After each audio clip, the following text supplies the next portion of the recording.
I am Bradley, 34 years old, and never expected my grandmother's final gift would tear my family apart.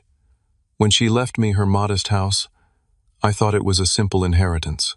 Instead, it unleashed a storm of entitlement, revealing my sister's lifestyle coaching delusions and my mother's enabling desperation. What followed was 4 months of manipulation, legal threats, and family betrayal that changed everything. If you are watching this story, drop a comment, letting me know where you are viewing from.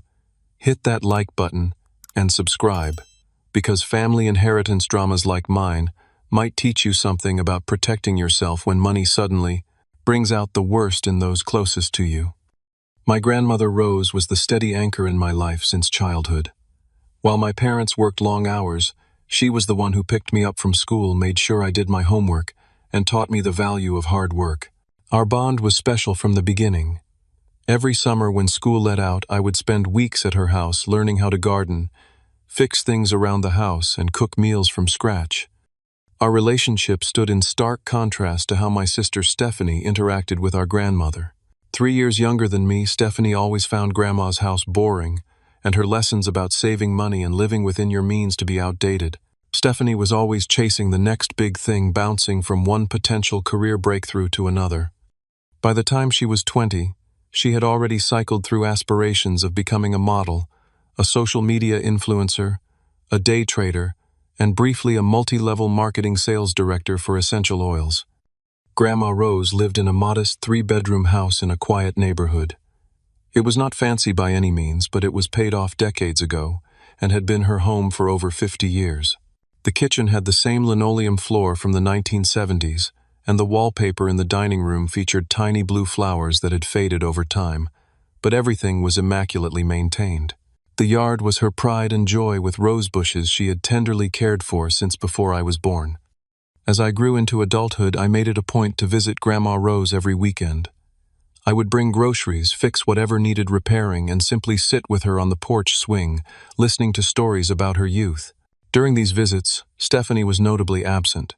She would call occasionally on holidays or birthdays, but rarely made the 30-minute drive to visit in person.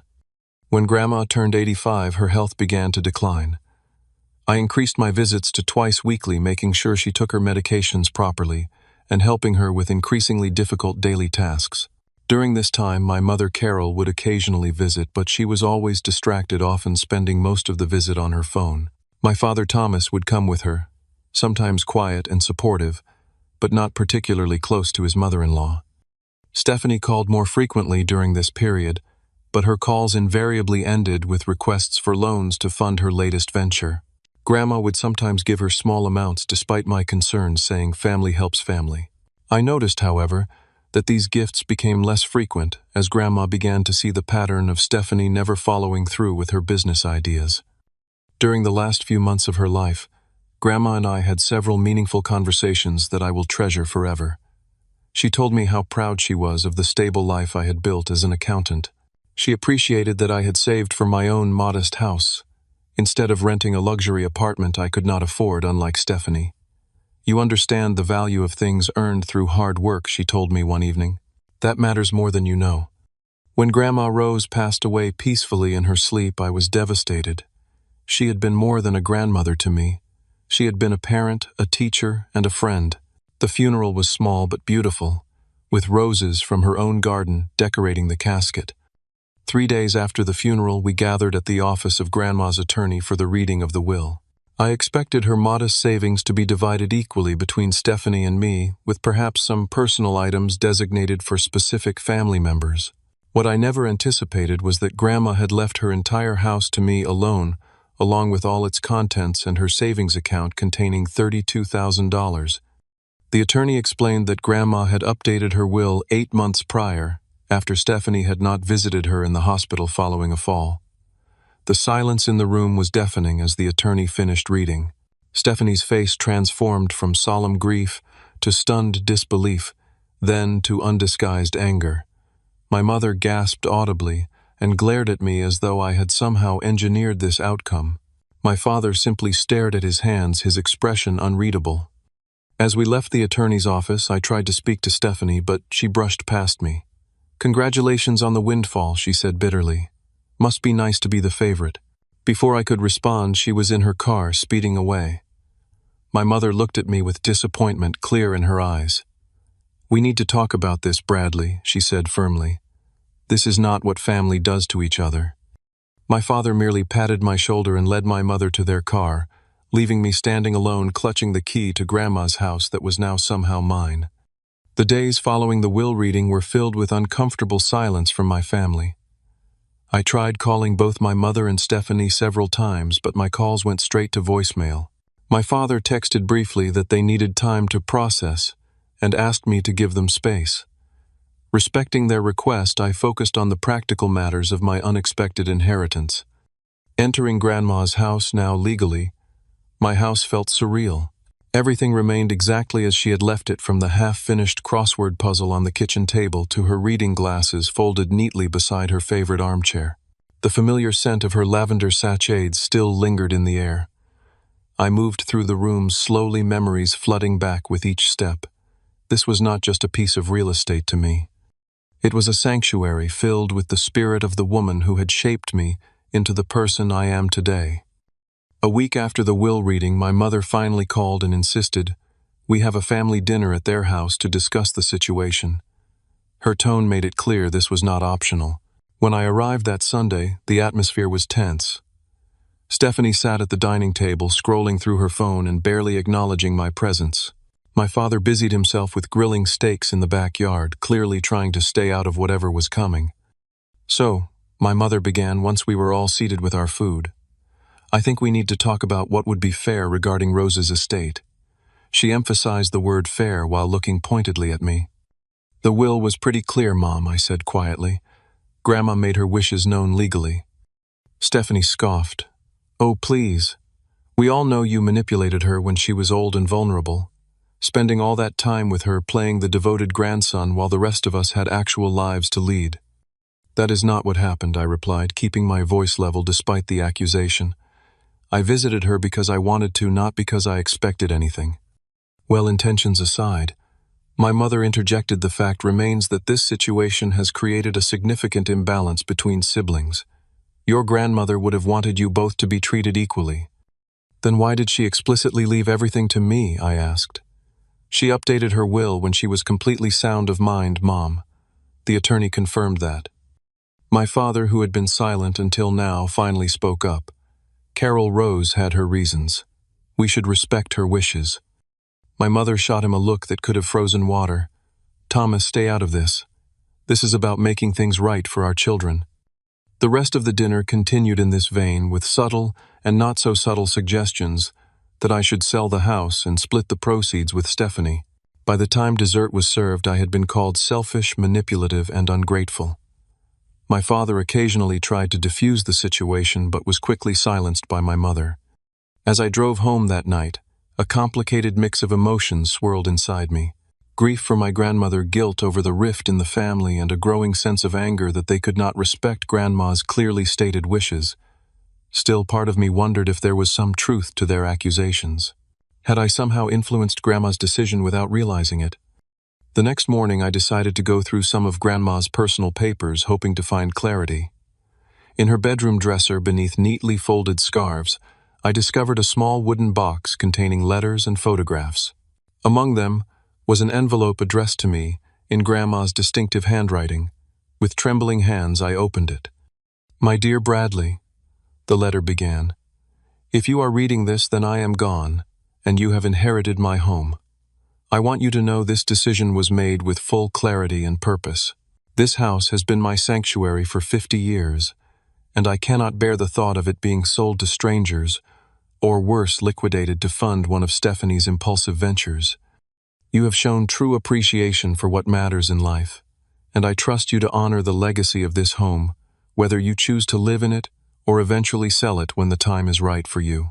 Please, do not let anyone make you feel guilty about my choice. With all my love, Grandma Rose."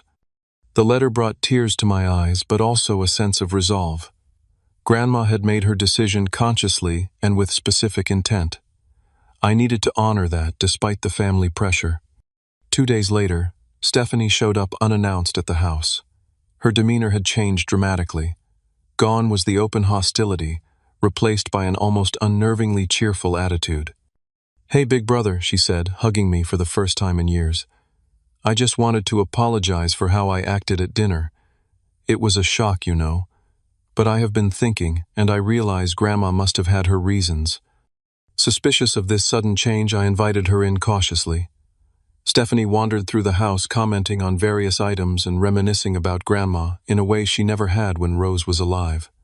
"You know," she said casually as we sat in the living room, "this place has so much potential. Have you thought about what you are going to do with it? It must be weird living in Grandma's house with all her old stuff." "I am still figuring that out," I answered honestly. "I might move in eventually, but right now, I am just taking my time sorting through everything." Stephanie nodded sympathetically. "That makes sense. But you know, real estate in this area has really gone up. This place could probably sell for at least $300,000 in this market, maybe more with some minor updates." And there it was, the real reason for her visit. As she continued to outline the financial benefits of selling, I realized this reconciliation was nothing more than a new tactic to get what she wanted. The pressure had simply taken a different form. "I am not selling, Stephanie," I said, firmly interrupting her mid-sentence. "This house was Grandma's gift to me, and I intend to honor her wishes by keeping it, at least for now." Her friendly facade cracked slightly. "But Bradley, be reasonable. What are you going to do with a house this size? You already have your own place. Meanwhile, I could really use the capital to finally get my life on track." When I remained firm in my refusal, Stephanie left with a thinly veiled warning. "Mom is really upset about this, you know. This is not over." As her car pulled away, I knew the battle for Grandma's house was just beginning. 3 days after Stephanie's unexpected visit, she called and asked to meet for coffee to clear the air. Hoping for genuine reconciliation, I agreed. We met at a small cafe downtown, and for the first 15 minutes the conversation remained superficially pleasant. Stephanie asked about my job and commented on the weather, avoiding any mention of the inheritance. Just as I was beginning to think this might be a real peace offering, Stephanie's expression grew serious. "Bradley, I want to share something exciting with you," she said, pulling out a glossy brochure from her purse. "I have found my true calling." The brochure featured images of attractive, well-dressed people speaking to captivated audiences in luxurious settings. Bold text proclaimed transform lives as a certified lifestyle coach to the elite. According to Stephanie, this was a once-in-a-lifetime opportunity to join an exclusive coaching certification program that would position her to work with celebrities and corporate executives. "The program is incredibly selective," she explained, her eyes shining with enthusiasm. "Only 30 people nationwide are accepted each quarter." I applied on a whim, never expecting to get in, but they called yesterday to say they were impressed with my application and personal story. As she continued, the catch became clear. This elite program costs $30,000 for a 12-week certification. "It is an investment in my future," Stephanie insisted. Within 6 months of certification, graduates typically earn 6 figures annually. Some are making over $500,000 within 2 years. "That sounds too good to be true," I said cautiously. "Have you researched this company thoroughly?" Stephanie dismissed my concerns with a wave of her hand. "Of course I have. The founder was featured in a podcast last year. She coaches actual Hollywood celebrities, Bradley. This is legitimate." When I asked about financing options, Stephanie's real agenda emerged. "Well, that is kind of why I wanted to talk to you. The program starts in 3 weeks, and they need the full payment up front to secure my spot." She reached across the table to grasp my hand. "Bradley, this is my chance to finally build something real. If you sold Grandma's house, you could give me the $30,000 for the program, keep some for yourself, and still have plenty left over." I withdrew my hand, disappointment settling heavily in my chest. "So this is not about clearing the air at all. It is about the house again." "No, it is about family supporting each other," Stephanie countered. "Grandma would have wanted to see me succeed. You know, she always encouraged us to follow our dreams." After returning home, I spent hours researching this elite coaching program. What I discovered was concerning. The company had been in business for only 18 months. Their Instagram featured the same 3 success stories repeatedly. Several posts contained stock photos I found on multiple websites. The founder had indeed been on a podcast, but it was a self-produced show with minimal listeners. Most troublingly, I found several complaints on consumer protection websites from people who had completed the program and received worthless certifications not recognized by any legitimate professional organization. I called Stephanie the next day to share my findings, but she refused to listen. "You are just trying to sabotage me because you cannot stand to see me succeed," she accused before hanging up. That weekend, my parents invited me to dinner again. I should have known something was up when my mother mentioned she had invited Stephanie as well. This time, the atmosphere was entirely different.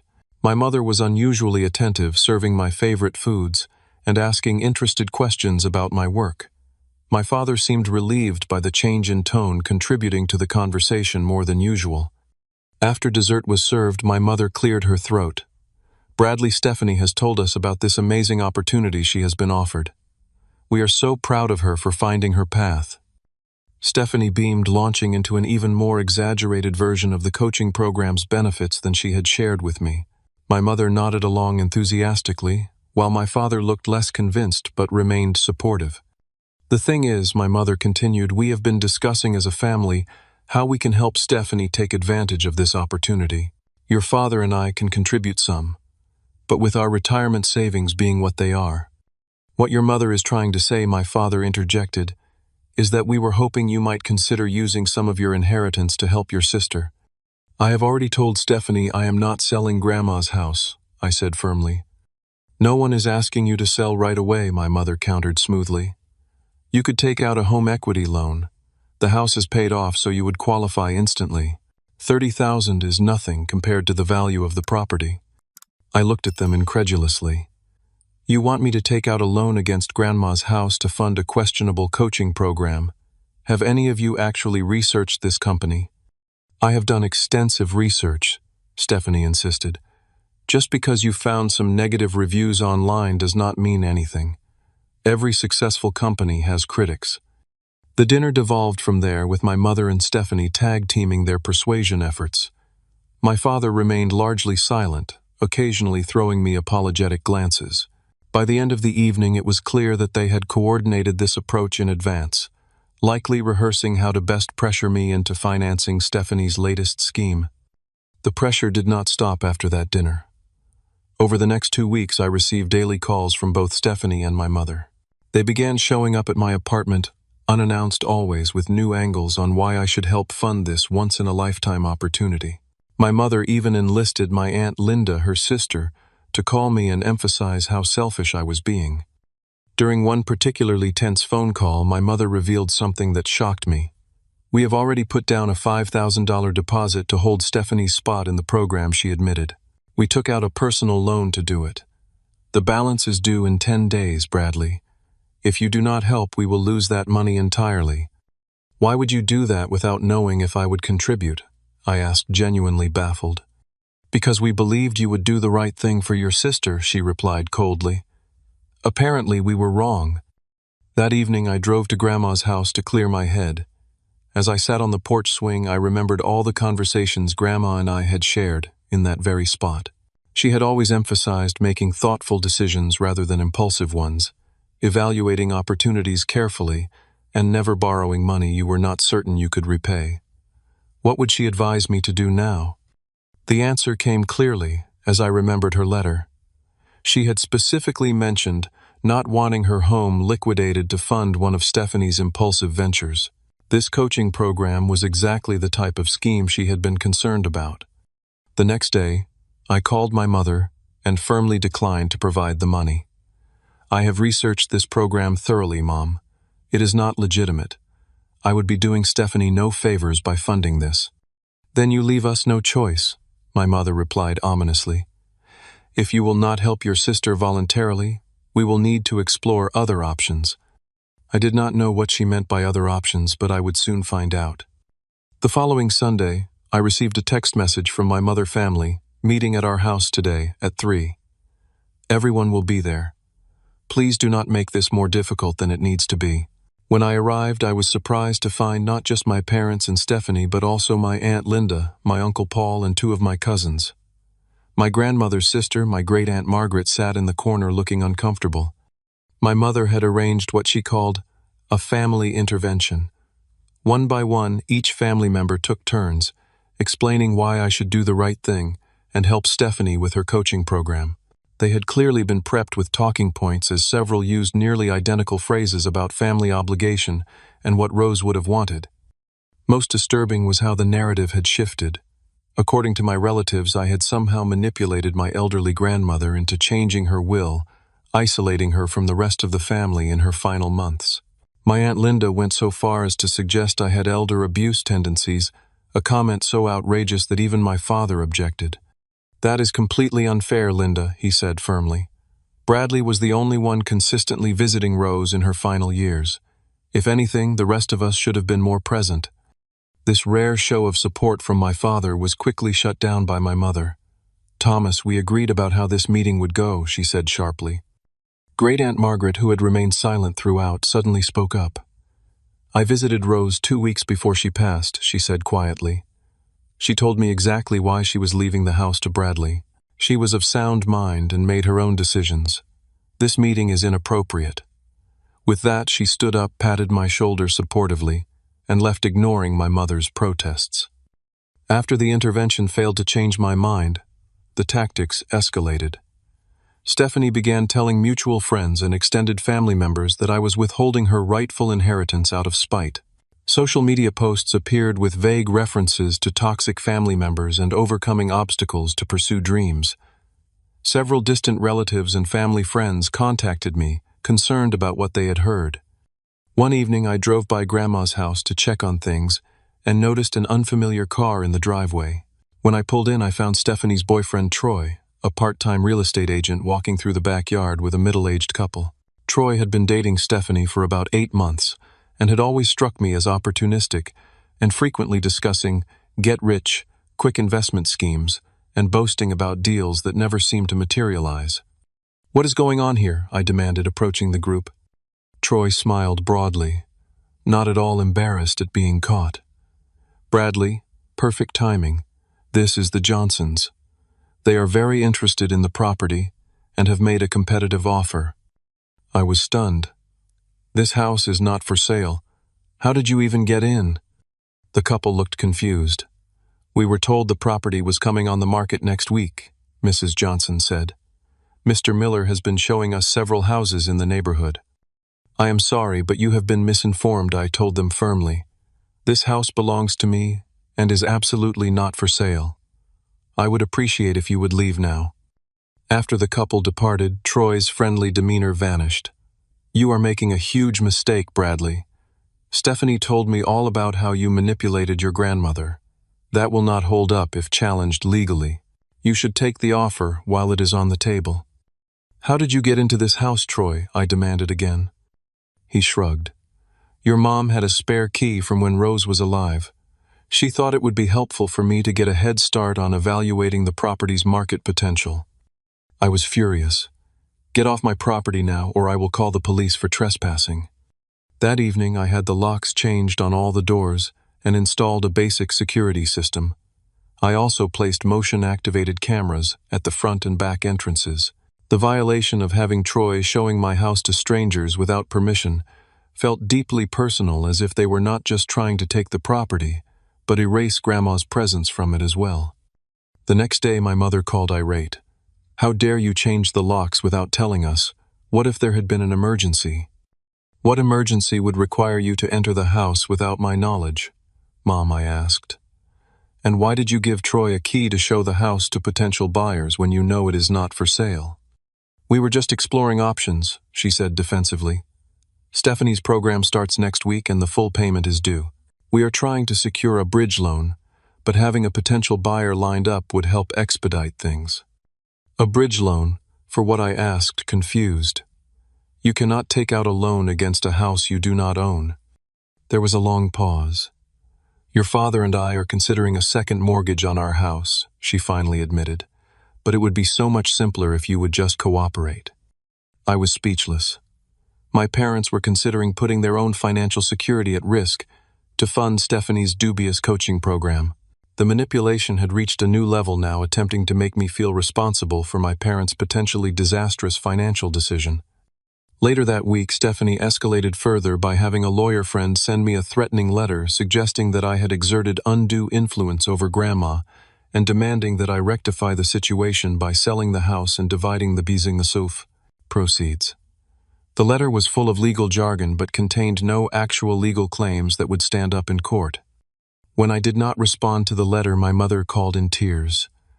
"Bradley, your sister is inconsolable. She had to forfeit her spot in the program because the payment deadline passed. My blood pressure is through the roof from all this stress. The doctor says I need to avoid conflict, but how can I when my son is tearing the family apart?"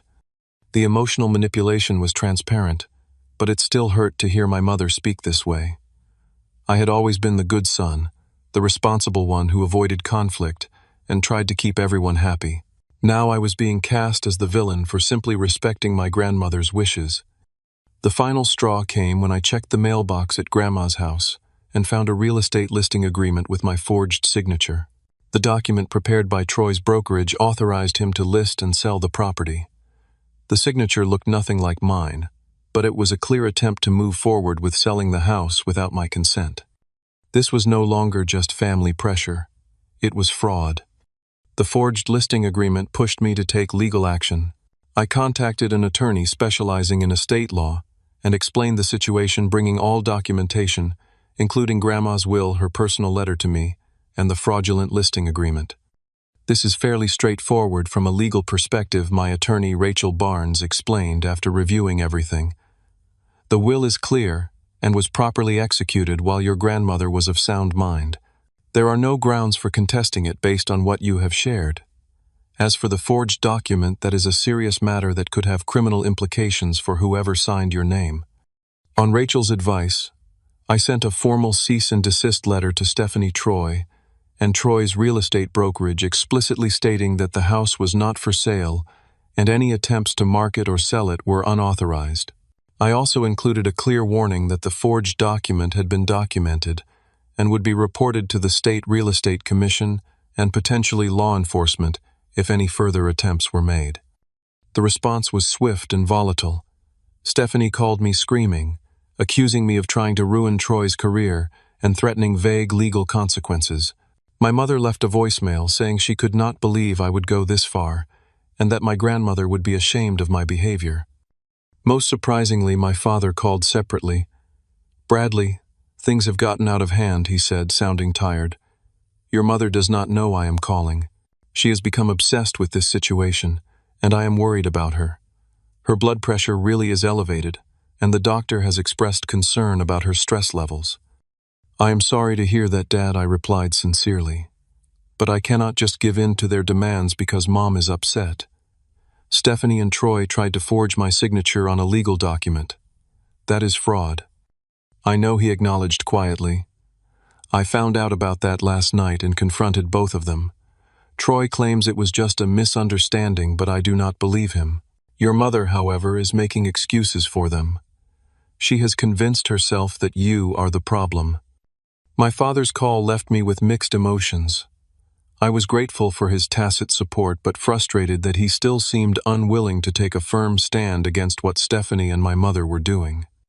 A few days later, I stopped by Grandma's house to drop off some cleaning supplies and noticed immediately that something was wrong.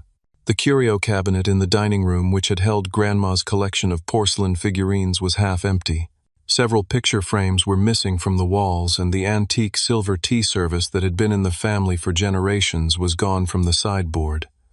I went through the house, room by room, creating an inventory of missing items. The list was substantial and included several valuable pieces of jewelry, a small oil painting by a local artist that had some value, and numerous family heirlooms with primarily sentimental significance. The selective nature of what was taken made it clear this was not a random break-in. Checking the security camera footage confirmed my suspicions. 3 days earlier, my mother and Stephanie had entered using a key I did not know existed, likely a copy made before I changed the locks. The footage showed them systematically going through the house, selecting items and loading them into tote bags.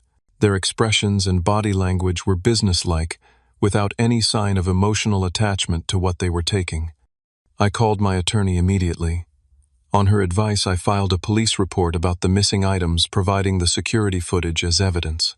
I also sent formal letters to both my mother and Stephanie, demanding the return of all items taken from the house within 48 hours or legal action would follow.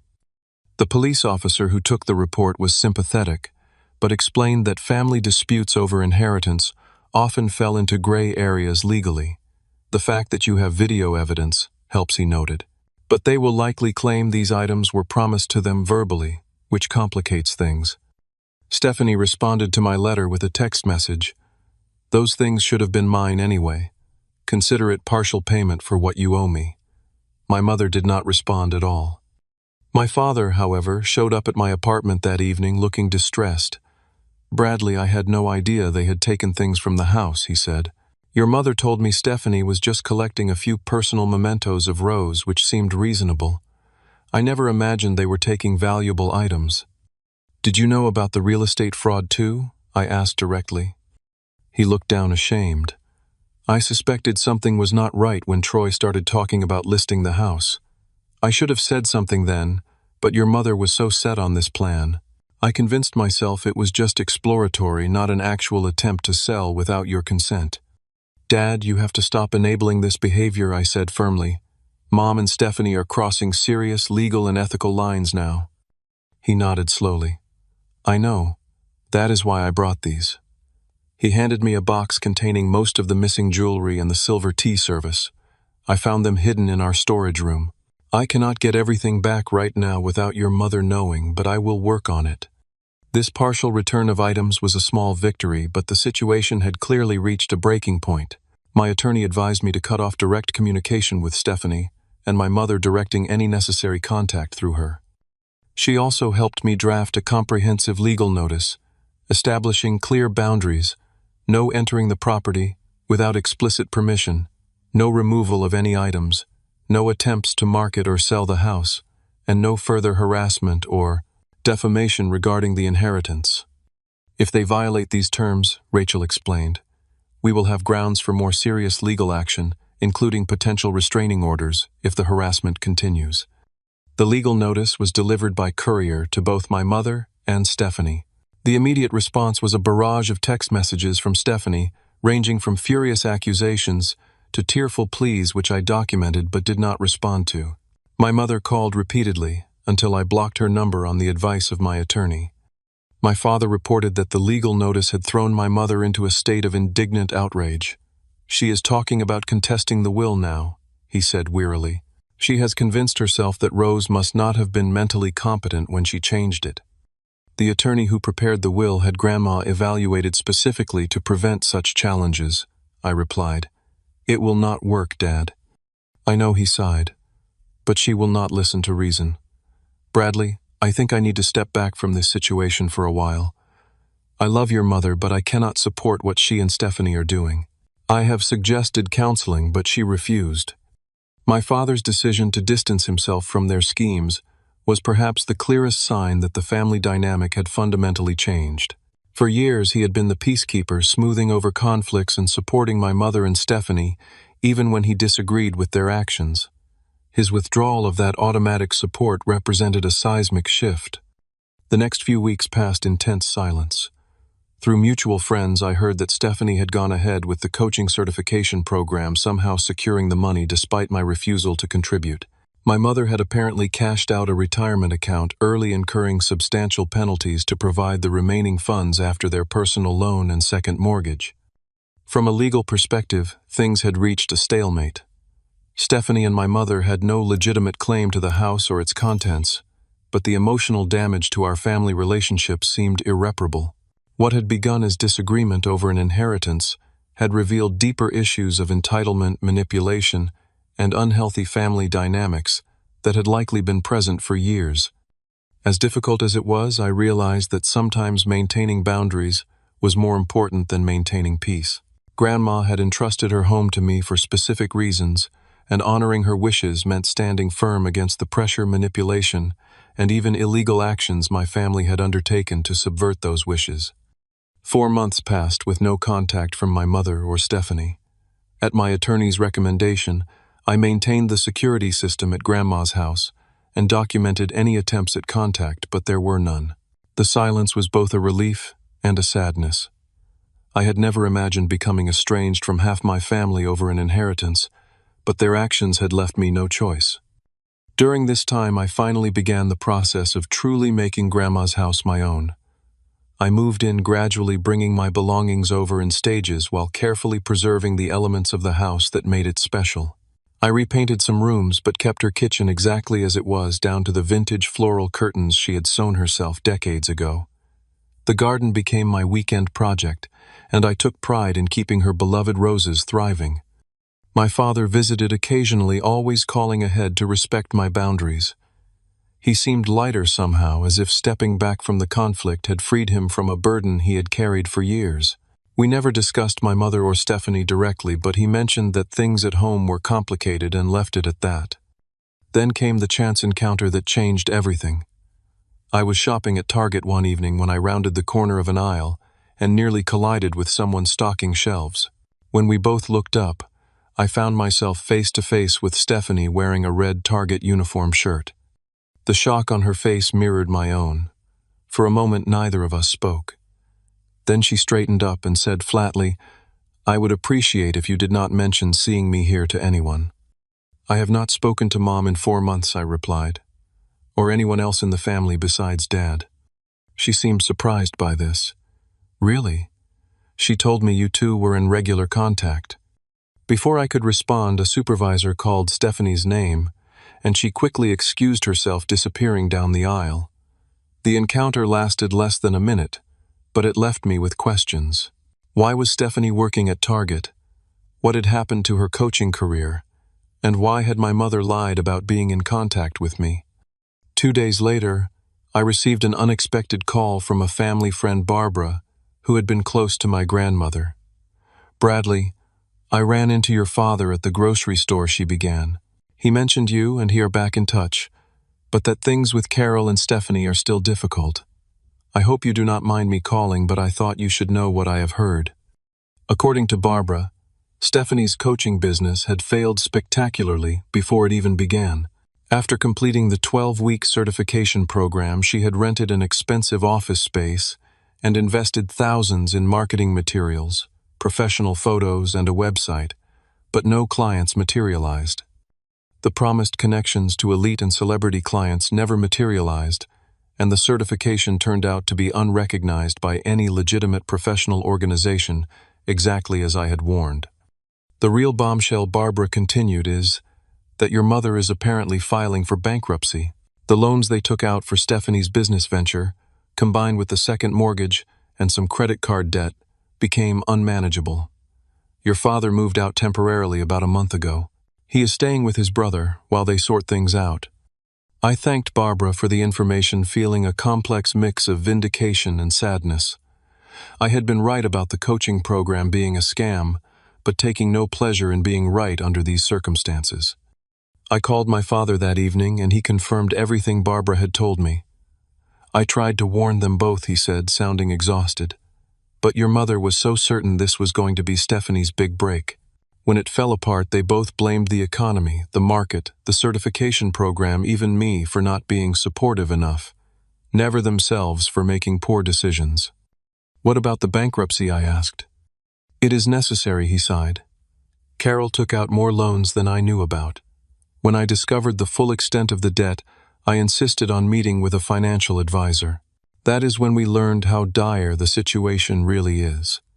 The bankruptcy filing is in process, but it is going to mean selling our house." "Dad, I am so sorry," I said sincerely. "Do not be," he replied with surprising firmness. "This has been coming for years. Your mother and Stephanie have a pattern of magical thinking when it comes to money. I enabled it for too long. In a strange way, this whole situation with your inheritance brought everything to a head that might have continued indefinitely otherwise." A week later, I learned through my attorney that Troy had lost his real estate license. The State Real Estate Commission had investigated the forged listing agreement after his brokerage reported it wanting to distance themselves from potential liability. According to the ruling, this was not Troy's first ethical violation, but it was the one that finally cost him his career. Stephanie and Troy broke up shortly after, with Troy blaming her for his professional downfall. My father reported that Stephanie had moved back in with my mother, both of them now living in a small apartment after being forced to sell the family home I had grown up in. The most surprising development came nearly 5 months after the initial inheritance conflict began. My father called to ask if he could come by Grandma's house to talk. When he arrived, he seemed nervous, but determined. "Bradley, I owe you an apology," he began as we sat on the porch, swing the same spot where Grandma and I had shared so many conversations. "I should have stood up to your mother and Stephanie from the beginning. I knew what they were doing was wrong, but I fell into my old pattern of trying to keep the peace at any cost." "You did stand up eventually, Dad," I reminded him. "You brought back the items they took and you refused to support the fraud." "Too little too late," he said sadly. "If I had been firmer years ago, maybe Stephanie would not have developed such unrealistic expectations about money and success. Maybe your mother would not have enabled her so consistently. I failed both of them by not setting better boundaries." We talked for hours that evening, having the most honest conversation we had ever shared. My father revealed patterns in my parents' marriage that I had never fully understood as a child.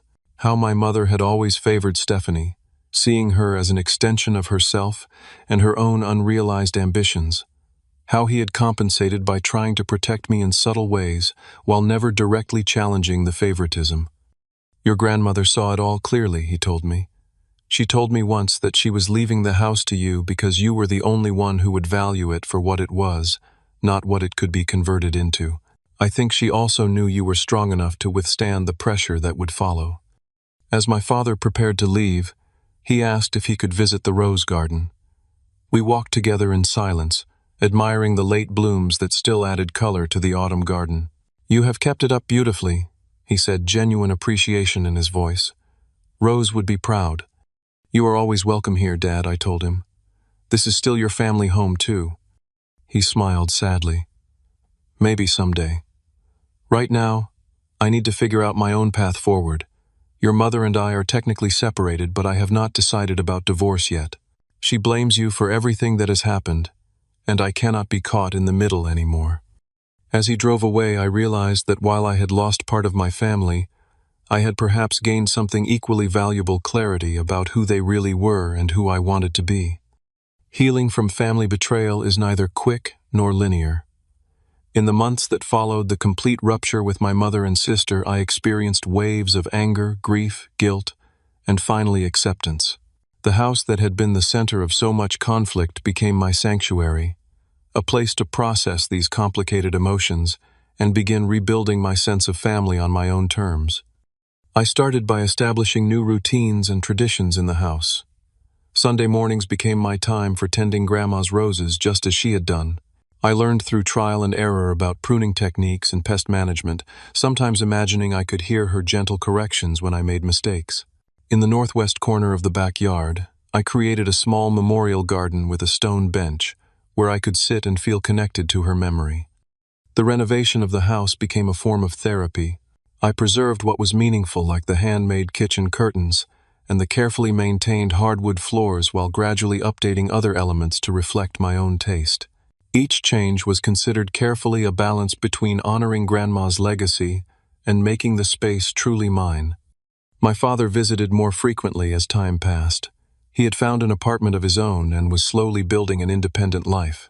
He brought plants for the garden and helped with renovation projects, our relationship strengthening through shared work and honest conversations.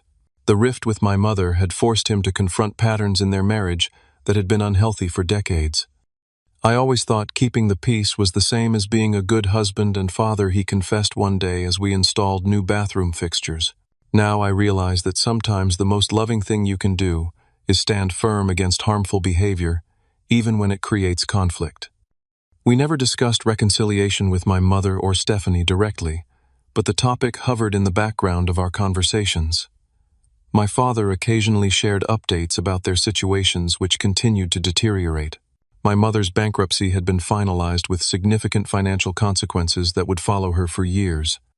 Stephanie had moved out of my mother's apartment after a series of arguments and was now sharing a place with 3 roommates, still working at Target, but telling everyone it was just temporary until her next big opportunity. Troy, I learned, had left the state after losing his real estate license, allegedly owing money to several former clients and associates. His parting gift to Stephanie had been significant debt on joint credit cards they had opened together, further complicating her financial situation. 6 months after our estrangement began, I received a text message from Stephanie. "I might have been wrong about some things. Can we talk?" After consulting with both my therapist and my father, I agreed to meet her at a neutral location, a coffee shop downtown. The Stephanie who arrived was markedly different from the entitled, aggressive sister I had faced during the inheritance conflict. She looked tired, her designer clothes replaced by simple jeans and a plain sweater. When she spoke, the artificial enthusiasm that had characterized her coaching ambitions was gone. "I owe you an apology," she began, staring into her coffee cup rather than meeting my eyes. "I convinced myself that Grandma's house should have been partly mine, that you had somehow manipulated her. It was easier than admitting I was jealous of your relationship with her." I listened silently as she continued explaining how the coaching certification had been a complete scam. The exclusive program had turned out to be little more than a series of recorded webinars and PDF handouts, with none of the promised networking opportunities or business support. Her attempt to launch a coaching business had failed within weeks, leaving her with nothing to show for the $30,000 investment except debt. "Mom still blames you for everything," she admitted. "She cannot accept that we made bad decisions. But I have had time to think, especially after Troy left me with all that debt. I started wondering if maybe you were right to be cautious all along." While I appreciated her acknowledgement, I remained guarded. "What are you hoping for from this conversation, Stephanie?" I asked directly. She looked uncomfortable. "Honestly, I do not know. Not money, if that is what you are worried about. I miss having a family. Mom is impossible to be around now, constantly bitter and looking for someone to blame. Dad seems happier away from all the drama, and I realized I do not have anyone else." We talked for nearly 2 hours, more honestly than we had in years. I shared how hurt I had been by her attempts to take Grandma's house through manipulation and fraud.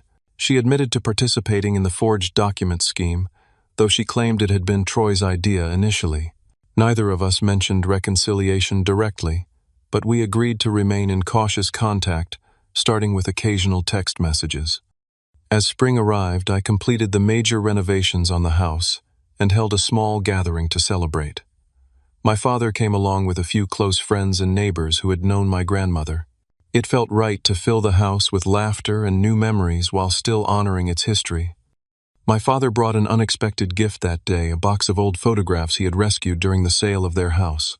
Among them was a picture I had never seen before of Grandma Rose, as a young woman standing proudly in front of her newly purchased house, her whole life ahead of her. "She bought this place on her own, you know," my father told me. "After your grandfather died young, everyone told her to sell and move into something smaller. She refused, saying she wanted to create a home that would stand for generations. I think she would be pleased to see how you have honored that vision." That photograph now sits framed on my mantle, a reminder of Grandma's strength and independence. Beside it is a candid shot of her and me gardening together when I was about 12, both of us laughing as we dug in the soil. The most profound lesson I learned through this painful experience was about the true nature of inheritance. What Grandma left me was not just a house or material possessions, but values that had shaped her life: integrity, self-reliance, thoughtful decision-making, and the courage to stand firm when necessary. By defending those values against the pressure to compromise them, I had honored her legacy more truly than any other action could have. I also learned that family is defined not by obligation or shared DNA, but by mutual respect and support. My father and I built a healthier relationship precisely because we had both been forced to establish boundaries and examine unhealthy patterns. The family I lost through this conflict had been undermining my well-being for years through manipulation and emotional coercion. Painful as the rupture was, it freed me to build more authentic connections. Perhaps most importantly, I learned that genuine love does not come with conditions or price tags.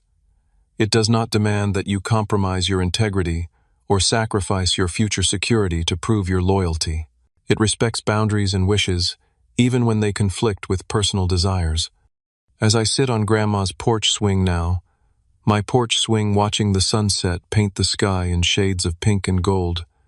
I feel a sense of peace that seemed impossible during the height of the conflict. The house stands as a testament to choices made with integrity, rather than expediency, to valuing what is meaningful over what is merely profitable. What has your experience been? With family inheritance conflicts, has money or property ever revealed unexpected sides of people you thought you knew?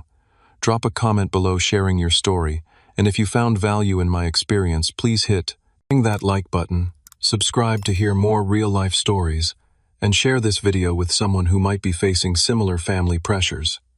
Remember, sometimes the most valuable inheritance is not what can be sold, but what can be preserved both in our physical spaces and in our character. Thank you for listening, and I wish you the wisdom to recognize the true value in your own inheritances, whatever form they may take.